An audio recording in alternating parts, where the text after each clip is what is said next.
All right, so today I'm going to talk about Judith Jarvis Thomson's essay, A Defense of Abortion. And in this essay, she's basically taking a moderate position, which is basically in between the liberal position saying that abortion is typically always permissible versus a conservative position saying abortion is typically always impermissible and immoral. And so in her argument, she wants to get beyond the whole personhood debate. And the personhood debate is basically saying, if the fetus or embryo is considered a person, then abortion is immoral or wrong. If the fetus is not considered a person, then abortion is morally permissible. So it's kind of taking that Kantian theory to its full implications, right? And she says, let's get beyond this whole personhood debate and let's just say that the fetus is a person, because I don't want to necessarily argue about the psychological characteristics that deem someone a person. And there's also some implications about, well, not every adult human has certain qualities of personhood, but we don't think it's okay to kill them, right? So she wants to get beyond that whole debate about personhood and say, okay, let's think about the mother and the relationship that the fetus and the mother have to one another with respect to rights, and whose rights, when rights come into conflict with one another, whose rights are a higher priority, etc., who has a say, and kind of ethical questions of someone could have a right to something, but does that mean that someone else ought to give them that right? So we all have rights to things, but then are other people required to give us access to that right, for example? And so at the beginning of this essay, Defense of Abortion, she talks about how the fetus, let's say the fetus is a person, and that's typically why people think abortion can be wrong. But let's think about it another way. And this is where she talks about the unconscious violinist analogy. So you wake up and you are tied to an unconscious violinist, this amazing violinist who is famous, and the Society for Music Lovers basically said, hey, we tied you up to this person because your kidneys are helping them, and you're basically giving your resources to this person, but you didn't consent to giving your resources to this person. And so they said, like, oh, well, you just have to be tied to this unconscious violinist for 9 months. It's not a big deal, right? 9 months, who cares? But at the same time, you're still giving your resources to this person, and you didn't consent to doing that. And so what does this have to do with abortion then? Well, she talks about how this can be a situation where someone could have been raped, or perhaps like a self-defense situation. And so someone didn't consent to having sex, which means they didn't consent to getting pregnant. And so therefore they shouldn't be required to give their resources to this being, even if it's quote unquote only for 9 months. And so that is perhaps the easiest part of our argument to understand, right? Most people tend to agree that, okay, yeah, in situations of rape, you didn't consent to sex, so you shouldn't be required to be responsible and give your resources to this being that's growing in you. Even though it is the kind thing to do, or it's the right thing to do, you shouldn't be morally obligated to do that. What about self-defense? So this is where she talks about the house analogy, where let's say you're an adult and you are trapped with a growing child in a tiny house, and this growing child, right, the more it grows, or the more he or she or they grow, right, the more you are being hurt and you are being kind of smushed to the wall and you're going to die.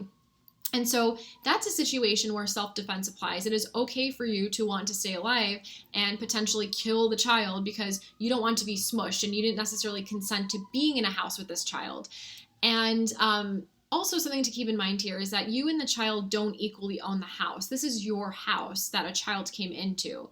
So she thinks about this analogy in terms of how this is the woman's house. The woman owns this house. The woman owns her body. She and the fetus or the embryo, right, are not co-owning the house. So this is a situation where self-defense is appropriate, meaning self-defense being the reason for abortion is okay because people have a right to life and people want to live.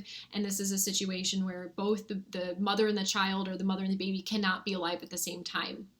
So what about situations, so I think this is like the big question here for abortion debates, right? What about the situation where maybe the woman, the mother, right, consented to having sex, but she still doesn't want to have a child, or she didn't really necessarily consent to having a child? Or maybe some people say, well, you consented to sex, so that means you consented to having a child.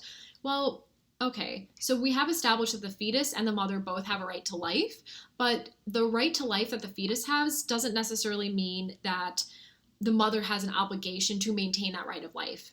So you can have a right to life, but that doesn't necessarily mean that someone is required to maintain your existence. And so think about the unconscious violinist example again. That unconscious violinist has a right to life just like you do, but you're not morally required to keep that violinist alive, right? That doesn't fall on you, even though it's the kind thing to do, right? It seems to be the morally right thing or the decent thing to do. But what about, a situation where you have a burglar come into your house? And so you have this house and it's hot outside and you open the window and a burglar comes in. Does that mean you're responsible for the burglar coming into your house because you opened the window? What if you put up barriers, right, to prevent anyone from coming into your house? And so does that mean it's your fault that the burglar came in? I think most of us would say, no, it's not your fault, right? You had to open the window because it was hot, and you did take precautions by having, barriers on the window. It's not your fault that the burglar came in. And so this can be applied to abortion with respect to how maybe a woman had sex with a man, right? And she used contraception, maybe she was on the pill, or maybe he used a condom and it broke, right? Is it her fault that she got pregnant from that? And I think if we think about it in the way of the burglar in the house, many of us would say, no, it's not her responsibility to maintain the existence of this fetus growing inside of her, whose resources she is giving, right? She kind of gives up her body in a way when she does get pregnant. It's not like not being pregnant where you feel like you're in control of everything happening. So in the situation of the burglar and applying that to someone getting pregnant from defective contraception, like a condom breaking, someone would say, well, it's still the right thing to do, right? Even if she's not directly responsible for getting pregnant, isn't that the right thing to do? Isn't that the kind thing to do? Of course, right? Many people would say so. But what about the expectations for other things in our society? So it's a good Samaritan versus the minimally decent Samaritan.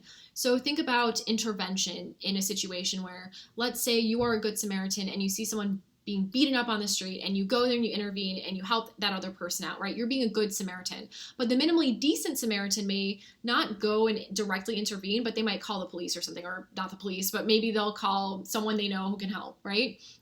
So it's about doing the right thing, but we don't have laws in our society that require us to be a good Samaritan or even a minimally decent Samaritan.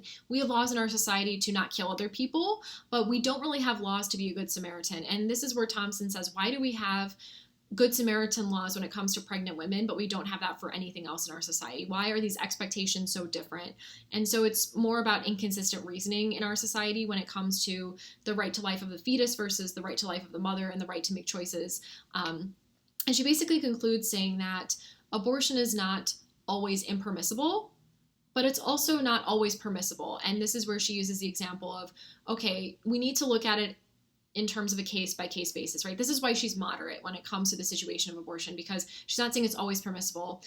Let's say there's a 14-year-old who becomes pregnant, right? And for her, right, maybe getting an abortion is the right thing to do so she can experience her life fully.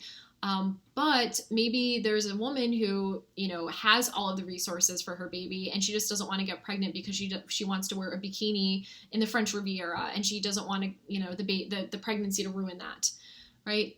That's a case where Thomson says, well, you know what, maybe abortion isn't permissible in that situation because it's more about like a convenience looks thing.